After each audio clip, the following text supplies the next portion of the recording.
Dhana ya kuzaliwa upya inagusa hofu na tumaini la binadamu kuhusu kifo. Inadai kuwa maisha haya si mwisho, bali ni sehemu ya mzunguko mpana wa maisha yasiyokuwa na mwisho. Zipo nadharia na tamaduni mbalimbali ambazo zinaelezea juu ya dhana hii ya uwepo wa maisha baada ya mwili kufa, ambapo zinadai kwamba nafsi haifi, badala yake inaweza ikaingia katika mwili mwingine na kuanza tena maisha mapya, ambapo kitendo hiki kinakuwa ni cha kujirudia mara kwa mara. Katika dini ya Uhindu wanaamini kuwa roho ya binadamu haina mwisho, yaani haifi.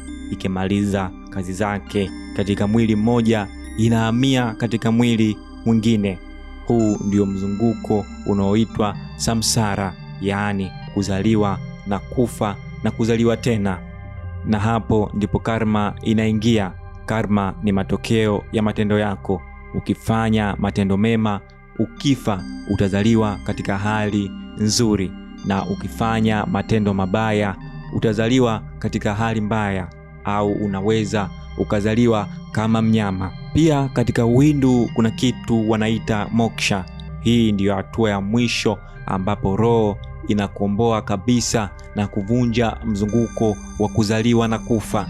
Inapofikia moksha, roho inaungana na Mungu au inakoma kuzaliwa tena, lakini hawaamini katika moto wa milele. Tofauti na Uhindu, wapo Wabudha. Wabudha wanaamini kuwa kuna Atman, roho isiyokufa. Wabudha wanasema hakuna kitu cha kudumu kiitwacho roho. Badala yake wanaamini kuwa kuna mwendelezo wa fahamu peke yake, yaani si roho inayohama, bali ni mfululizo wa ufahamu unaoendelea. Lakini karma bado ina nguvu kwa Wabudha, yaani matendo yako mema au mabaya yanaathiri huu mwendelezo wa ufahamu.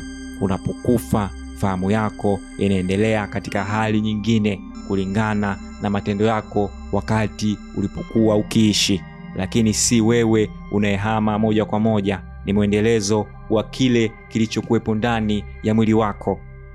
Wabudha wanafananisha hili na mwali wa moto unaowasha mwali mwingine.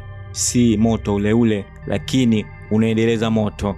Wabudha hawalengi kuzaliwa katika hali nzuri zaidi kama binadamu au kwenye makundi bora. Wanaona hata kuzaliwa bora bado ni mateso, kwa sababu bado uko kwenye mzunguko wa kuzaliwa na kufa. Imani ya kuzaliwa upya haikuwepo Mashariki peke yake, bali Ugiriki ya kale pia ilikuwa nayo. Wanafalsafa kama Pythagoras na Plato waliamini kuwa roho huzaliwa upya mara kwa mara, wakikiita kitendo hiki metaphykosis. Plato alifundisha kuwa roho hujipatia hekima kadri inavyozaliwa upya na kujifunza kutokana na makosa ya zamani. Wamisri wa kale pia walikuwa na mtazamo tofauti kidogo. Hawakuamini kuzaliwa upya duniani kama Wahindu, bali waliamini kuwa baada ya kifo roho usafiri hadi ulimwengu mwingine. Imani yao kuu ilikuwa ufufuo, yaani mwili na roho vinaweza kuungana tena baada ya kifo. Ndio maana walihifadhi miili kwa njia ya utiaji dawa. Waliamini kuwa watu wanaweza kuishi tena katika ulimwengu wa milele, si kurudi tena duniani. Pia kuna kitendo ambacho kinaitwa deja vu. Hili ni neno la Kifaransa lenye maana ya tayari kuona. Ni ile hali au hisia unayopata unapokuwa mahali unafanya kitu au umekutana na mtu fulani, na ghafla unahisi kana kwamba umewahi kuwa hapo kabla, au tukio hilo limeshatokea hapo zamani, ingawa unajua ni mara yako ya kwanza kuwapo katika eneo hilo. Mifano ya deja vu maishani ambayo watu mara kwa mara wamekuwa wakishuhudia. Unaingia chumbani kwa mara ya kwanza, lakini unahisi umewahi kuingia hapo kabla. Unazungumza na mtu mpya, lakini unahisi ushawahi kuwa na mazungumzo kama hayo na mtu huyo huyo kabla ya siku hiyo ambayo mnazungumza. na pia unatembea mtaani na ghafla unahisi umewahi kutembea katika mazingira hayo, au vile vitendo ambavyo vinaendelea unahisi kabisa ulishawahi kuvipitia katika maisha yako na katika maeneo hayo hayo. Sasa tuangalie baadhi ya visa mbalimbali ambavyo binadamu wamekuwa wakivishuhudia siku hadi siku, ambapo baadhi ya watu wakidai walishawahi kuishi kabla ya maisha ambayo wameyaishi baada ya kuzaliwa. Kisa cha kwanza ni kisa cha Shanti Devi ambacho kilitokea India mwaka 1930. Shanti Devi alikuwa msichana mwenye umri wa miaka 4 aliyekuwa akiishi Delhi.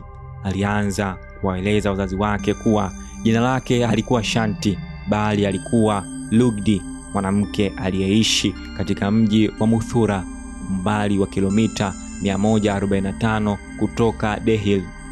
Alidai kuwa aliolewa na mtu aitwaye Kendrasa Chaube na alifariki mwaka 1925 baada ya kujifungua mtoto wa kiume. Msichana huyo alitoa maelezo ya kina. Alieleza namna nyumba yao ilivyojengwa, rangi za kuta na hata kwamba mumewe alikuwa na nywele ndefu. Wazazi wake walipinga habari hiyo na hatimaye waliamua kumtafuta mwanaume ambaye binti yao anadai alikuwa mume wake kabla ya maisha ya sasa. Walipofanikiwa kumpata mwanaume huyo aliyefahamika kwa jina la Kedarnathi, alipofika mjini Delhi kwa siri ili kumchunguza Shanti, binti huyo alimtambua papo hapo na kutoa maelezo ya kina juu ya maisha yao ya awali yalivyokawa, na hakuwa amekosea hata sehemu moja, jambo ambalo lilimwacha mwanaume huyo mdomo wazi. Mahatma Gandhi aliposikia kisa hiki aliunda kamati ya uchunguzi wa watu 15 wakiwemo wanasiasa na wanahabari. Kamati hiyo ilipeleka Shanti Mathura.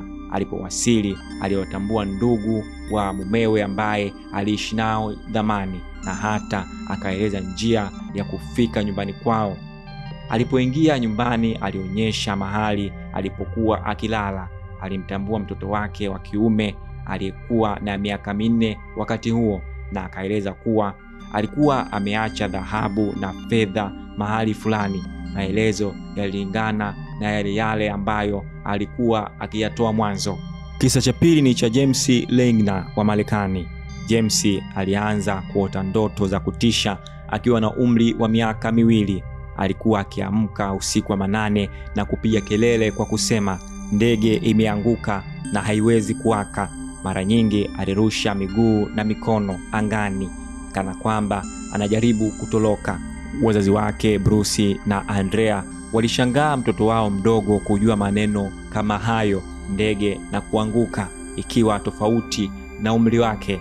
Baada ya muda James alianza kutoa maelezo zaidi. Alidai alikuwa rubani wa ndege aina ya Korsari aliyepigana vita na alikuwa amedunguliwa na Wajapani. Alitaja jina la Natoma mara kwa mara na jina la rubani mwenzake aliyeitwa Jackie Lessing. Wazazi wake walifanya utafiti na kugundua kuwa Natoma lilikuwa jina la meli ya kivita ya Marekani, USS Natoma Bay. Pia wazazi wake James walimtafuta Jackie Lessing na kumkuta kweli alikuwa rubani wa kweli aliyenusulika vitani. Lessing aliposikia maelezo ya James alishituka na alisema kuwa marafiki zake waliokufa ni wachache, na maelezo ya James yalimfanya awafikirie marafiki zake wawili, yaani James na Aston na wenzake. Baadaye James alipoona picha ya Aston alisema, huyu ndiye yule aliyekuwa na nywele za rangi ya kahawia kama mimi. Aston alikuwa rubani wa ndege aina ya Korsai aliyefariki vitani na meli yake ilikuwa USS Natoma Bay. Kuna visa vingi duniani ambavyo vinaelezea nadharia ya kufa na kuzaliwa tena, lakini leo tuangalie kisa cha tatu na cha mwisho. Mnamo mwaka 1957 dada wawili, Joanna mwenye umri wa miaka 11 na Jacqueline mwenye umri wa miaka 6, walifariki baada ya kugongwa na gari mbele ya nyumba yao.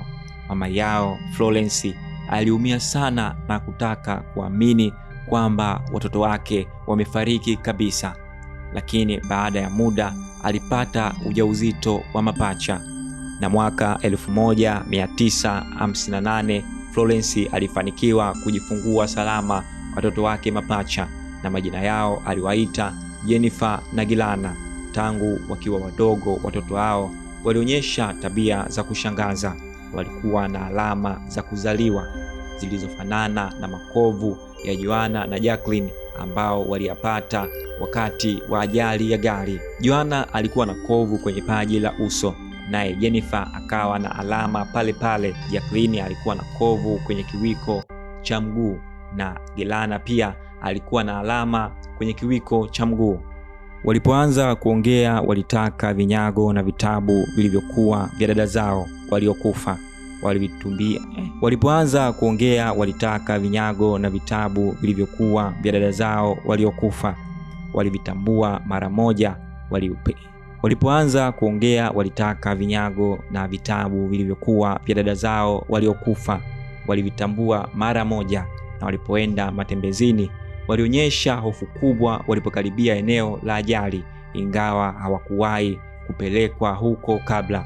Walisimama katikati ya barabara na kusema, hapa ndipo tulipogongwa na gari. Wazazi wao walishangaa, kwani hawakuwahi kuwaeleza kuhusu ajali iliyowapata dada zao. Kuzaliwa upya linabaki kuwa daraja kati ya imani na sayansi. Kwa dini kama Uhindu na Ubudha, ni sehemu ya haki ya kiungu. Kwa Wamisri wa kale na Wagiriki, waliamini kuwa ni tumaini la kuendelea kuishi baada ya kifo. Kwa binadamu wa kawaida, ni tumaini kwamba kifo si mwisho, bali ni mlango unaofunguka kwenye safari nyingine.